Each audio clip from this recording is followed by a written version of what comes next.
অনেক দিন আগে এই জামার একটা ভিডিও ছেড়েছিলাম, মানে কাটাকাটির ভিডিও। সেই ভিডিওতে একটা আপু কমেন্ট করেছে যে আপু এই জামাটার ফাইনাল লুক দেখতে চাই। তো ভিডিওটা অনেক দিন আগের ছিল আর তার কমেন্টটাও খুঁজছিলাম কিন্তু পাচ্ছিলাম না, না হলে ভিডিওর উপরে স্ক্রিনে দিয়ে দিতাম। আপুটা যদি দেখতে পান আমার ভিডিওটা অবশ্যই দেখে নেবেন। এই জামাটা অনেক দিন আগে কেটেছি কিন্তু বসা হয়নি মেশিনে, যার জন্য একটু দেরিতে আপলোড করেছিলাম।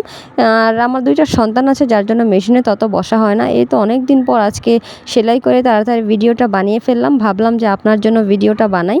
তো এই তো আমার কাটাকাটির ভিডিও অনেক দিন আগেই দেখেছিলেন, আজকে একটু দেখালাম। তারপরে এই তো এখানে সেলাতে বসে পড়েছিলাম আর সিলিয়েছি আমি 2 দিন হবে।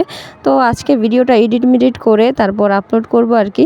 তো এই তো আমার জামার হাতাটা সেলাচ্ছিলাম, হাতার মধ্যে একটু ডিজাইন দিয়েছিলাম। এই তো দেখছেন ডিজাইনটা খুবই সুন্দর লেগেছিলো আমাকে। এই তো উপরে দেখতে পাচ্ছেন একটু প্রিন্টেড দিয়েছি, এটা আয়রন করলে বসে পড়বে। আর সচরাচর আমার লাল কালার জামা পরা হয় না, সব কালারই পরা হয় কিন্তু লাল কালারটাই কেন যেন পরা হয় না। তাই ভাবলাম এবার 2-3টা ড্রেস কিনে নিয়েছি লাল কালার। আর এটা পরেছি পরে আমার হাজব্যান্ড তো বলেছে তোমাকে ড্রেসটা অনেক মানিয়েছে।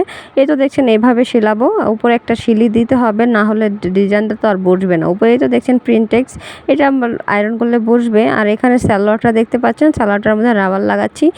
সেলাই কাজে সবচেয়ে প্যারাদায়ক হচ্ছে হাতা লাগানো আর সালোয়ারের রাবার লাগানো। যারা সেলাই কাজ জানেন তারাই জানেন, অনেকে তো এখনও অনেক বছর হবে সেলাই কাজ পারে কিন্তু রাবারটা ঠিকমতো লাগাতে পারে না। তো এই তো দেখছেন জামাটা আমার কমপ্লিট কেমন হয়েছে। আমি কিন্তু প্রেস ছাড়াই, মানে আয়রন করা ছাড়াই আপনাদের ভিডিওটা দেখাচ্ছি, আয়রন করার সময় পাইনি।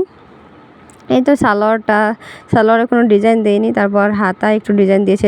এই তো দেখছেন ডিজাইনটা কেমন হয়েছে অবশ্যই জানাবেন। দেখেছেন কত সুন্দর হয়েছে, আপনাদের পুরা মানে হাতে এইভাবে দেখাচ্ছি যাতে ডিজাইনটা বোঝা যায়। আর সালোয়ার গলাটা ছিল একদম পাকিস্তানি গলা টাইপের, একদম উঠানো। এই সব গলা আমার খুবই ভালো লাগে, একদম উঠানো গলাগুলো আমার খুবই ভালো লাগে। তো এই তো দেখছেন গোসল করে পরে নিয়েছি, কেমন লাগছে ড্রেসটা আমাকে অবশ্যই কমেন্ট করে জানাবেন। তারপর গিয়েছিলাম আমার খালা শাশুড়ির বাড়িতে, সেখানে গিয়ে একটু ছাদের মধ্যে ভিডিও করলাম। কালারটা কিন্তু আসলেই আমাকে অনেক মানিয়েছে, আমার হাজব্যান্ডের কথাই ঠিক, আমি ততটা খেয়াল করিনি। তবে ভিডিও করে যখন ভিডিওগুলো দেখেছি তখন দেখলাম যে না ভালোই লাগে আমাকে। রেড কালার এখন থেকে সব সময় পরার চেষ্টা করব, 2-1টা বানাবো। সব কালার পরার পাশাপাশি একটু রেড কালারও পরবো। তারপরেই তো আমার ভিডিও শেষ পর্যায়ে চলে এসেছে।